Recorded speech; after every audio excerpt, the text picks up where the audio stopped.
നിലമ്പൂർ ഉപതെരഞ്ഞെടുപ്പ് പ്രചാരണത്തിൽ ക്ഷണിക്കാത്തതിൽ അതൃപ്തിയുമായി doctor Shashi Tharoor M P. സാധാരണ ക്ഷണിക്കാറുണ്ടെന്നും നിലമ്പൂരിലേക്ക് ക്ഷണിച്ചിരുന്നെങ്കിൽ പോകുമായിരുന്നുവെന്നും തരൂർ പറഞ്ഞു. നേതൃത്വത്തോട് തനിക്ക് അഭിപ്രായ വ്യത്യാസങ്ങളുണ്ട്, എന്നാൽ ഇപ്പോഴതൊന്നും പറയുന്നില്ല എന്നും ശശി തരൂർ കൂട്ടിച്ചേർത്തു. ഓപ്പറേഷൻ സിന്ദൂറുമായി ബന്ധപ്പെട്ട തന്റെ നിലപാടുകളിൽ മാറ്റമില്ല, താൻ എവിടേക്കും പോകുന്നില്ല എന്നാണ് BJP പ്രവേശനത്തെക്കുറിച്ചുള്ള ചോദ്യത്തിന് അദ്ദേഹം പ്രതികരിച്ചത്. വയനാട്ടിൽ ഞങ്ങൾക്ക് തെരഞ്ഞെടുപ്പുണ്ടായ സമയത്ത് പ്രിയങ്ക ഗാന്ധിക്ക് വേണ്ടിയിട്ട് ക്ഷണം വന്നിട്ടാണ് നമ്മൾ പ്ലാൻ ചെയ്തത്. ഞങ്ങളും പറഞ്ഞു പിന്നെ എപ്പോഴാണ് വരേണ്ടത്, സൗകര്യം നോക്കാം. പക്ഷേ അവിടെ എത്തിക്കഴിഞ്ഞാൽ പ്രോഗ്രാം ഉണ്ടാവണമല്ലോ. ഓരോരോ സ്ഥലത്ത് ഓരോരോ മണ്ഡലത്തിൽ എവിടെ പ്രസംഗിക്കേണ്ടത്, ഒരു സ്ഥലത്ത് ഒരു ഉദ്ഘാടനം, മറ്റെവിടെ ഒരു പ്രഭാഷണം, മൂന്നാമത്തത് സ്ഥാനാർത്ഥിയോടൊപ്പം വേദിയിൽ കയറൽ, അങ്ങനെയുള്ള ചില പരിപാടികളൊക്കെ പാർട്ടി അവിടെ ലോക്കലി ഓർഗനൈസ് ചെയ്തിട്ട് പറയാറുണ്ട്. അതാണ് സാധാരണ എൻ്റെ അനുഭവം. മര്യാദയോട് പെരുമാറുന്ന ഒരു വ്യക്തിയാണ് ഞാൻ. എന്നെ ക്ഷണിച്ച അവിടെ ഞാൻ പോകും, ക്ഷണിക്കാത്തവിടെ അത്ര പോകാറുള്ളൂ. ഷഫീദ് റാവുത്തർ വിവരങ്ങൾ നൽകും. തിരുവനന്തപുരത്ത് നിന്ന് ഷഫീദ്, ക്ഷണിക്കാത്തിടത്തേക്ക് ഞാൻ എങ്ങനെ പോകും എന്നാണ് തരൂർ ചോദിക്കുന്നത്. അദ്ദേഹത്തിൻ്റെ മുഴുവൻ പ്രതികരണങ്ങളിലും നോക്കുമ്പോൾ നേതൃത്വത്തോട് ചില വിഷയങ്ങളിൽ അഭിപ്രായ വ്യത്യാസമുണ്ട്. തെരഞ്ഞെടുപ്പ് ദിവസം ഒന്നും പറയുന്നില്ല, തെരഞ്ഞെടുപ്പ് കഴിയട്ടെ ഞാൻ സംസാരിച്ചോളാം. ഈ ഓപ്പറേഷൻ സിന്ദൂറുമായി ബന്ധപ്പെട്ട കാര്യങ്ങളിൽ പാർട്ടിക്ക് എന്നോട് ചോദിച്ചാൽ ഞാൻ വിശദീകരണം കൊടുക്കുമായിരുന്നല്ലോ എന്നൊക്കെ അദ്ദേഹം പറയുന്നുണ്ട്. ആകെ തരൂർ അതൃപ്തനാണ് എന്ന് തോന്നുന്നു ലീഡർഷിപ്പിനോടല്ലേ?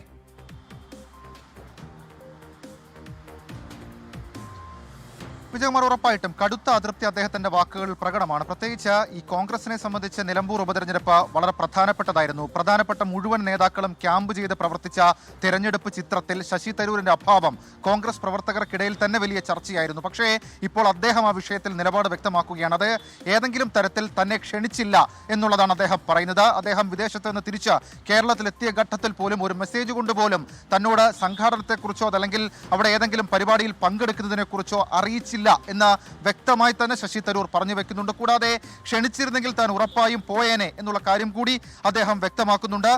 ഈ പ്രത്യേകിച്ച് ക്ഷണം വേണമെന്നുണ്ടായിരുന്നില്ല, പക്ഷേ പ്രോഗ്രാം സംഘടിപ്പിക്കുമ്പോൾ സംഘാടകർ അറിയിക്കുമല്ലോ, അങ്ങനെയുള്ള ഒരു അറിയിപ്പ് പോലും തനിക്ക് കിട്ടിയിട്ടില്ല എന്ന് ശശി തരൂർ തുറന്ന് പ്രതികരിക്കുമ്പോൾ അത് സ്വാഭാവികമായും നിലമ്പൂർ ഉപതെരഞ്ഞെടുപ്പ് ചിത്രത്തിൽ നിന്ന് കളത്തിൽ നിന്ന് ശശി തരൂരിനെ മാറ്റി നിർത്തിയതിലുള്ള അതൃപ്തി അദ്ദേഹം ഇന്ന് പ്രകടിപ്പിച്ചു. ഇത് രണ്ടാമത്തെ കാര്യം, ശശി തരൂരിന്റെ BJP പ്രവേശനവുമായി ബന്ധപ്പെട്ട് പലതരത്തിലുള്ള ചർച്ചകൾ, അഭ്യൂഹങ്ങൾ, പ്രചരണങ്ങൾ പലതരത്തിൽ ഉയർന്നിരുന്നു.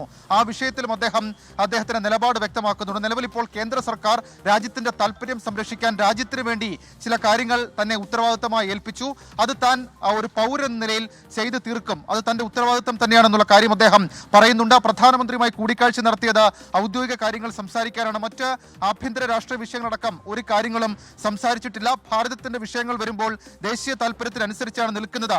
ആ ലൈനിൽ മാറ്റമില്ല. സർക്കാർ ആവശ്യപ്പെട്ടാൽ രാജ്യത്തിന് സേവനം നൽകും. മാത്രവുമല്ല, കോൺഗ്രസ് നേതൃത്വത്തിന് തന്നോട് എന്തെങ്കിലും ദേശീയ നേതൃത്വത്തിന് ചോദിക്കാനുണ്ടായിരുന്നുവെങ്കിൽ ചോദിക്കാമായിരുന്നല്ലോ, പക്ഷേ ഇതുവരെ അങ്ങനെ ഒന്നും ഉണ്ടായിട്ടില്ലെന്ന് അദ്ദേഹം പറയുമ്പോൾ സ്വാഭാവികമായും തരൂർ ഇടഞ്ഞു തന്നെയാണ് എന്നുള്ള കാര്യത്തിൽ തർക്കമില്ല. മാത്രവുമല്ല, ഒരു പടി കൂടി കടന്ന ചില വിഷയങ്ങളിൽ തനിക്ക് നേതൃത്വത്തോട് അതൃപ്തിയുണ്ട് എന്നുള്ള കാര്യം കൂടി ശശി തരൂർ വ്യക്തമാക്കുന്നുണ്ട്. അപ്പോഴും ഒരു ഉപതെരഞ്ഞെടുപ്പ് ദിവസമായതുകൊണ്ട്, ഒരു നിർണായക ദിവസമായതുകൊണ്ട് ഈ വിഷയത്തിൽ കൂടുതൽ പ്രതികരിക്കാനില്ല എന്നുള്ള നിലപാടിലാണ് ശശി തരൂർ ഉള്ളത്. ഒരു പക്ഷേ നാളെയോ മറ്റന്നാളോ അദ്ദേഹത്തിന് ഒരു വിദേശയാത്രയുണ്ട്.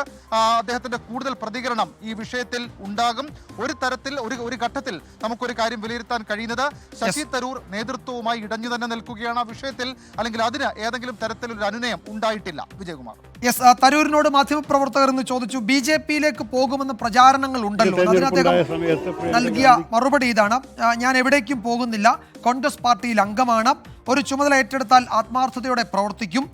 സർക്കാർ ഒരു ചുമതല നൽകി, കേന്ദ്ര സർക്കാർ ഒരു ചുമതല നൽകി, ആത്മാർത്ഥതയോടെ പ്രവർത്തിച്ചു, ഇനിയും ചുമതല നൽകിയാൽ പ്രവർത്തിക്കും. ഇത് പാർട്ടിക്കുള്ള ഒരു സന്ദേശമോ ഒരു മുന്നറിയിപ്പോ ഒക്കെയാണ്. ആരാണോ ചുമതല നൽകുന്നത് അവിടെ പ്രവർത്തിക്കും ആത്മാർത്ഥമായി എന്ന് ഡോക്ടർ ശശി തരൂർ പറയുകയാണ്. കോൺഗ്രസിന്റെ കൂടുതൽ പ്രതികരണങ്ങൾ ഈ വിഷയത്തിൽ വരാനിരിക്കുന്നതേ ഉള്ളൂ.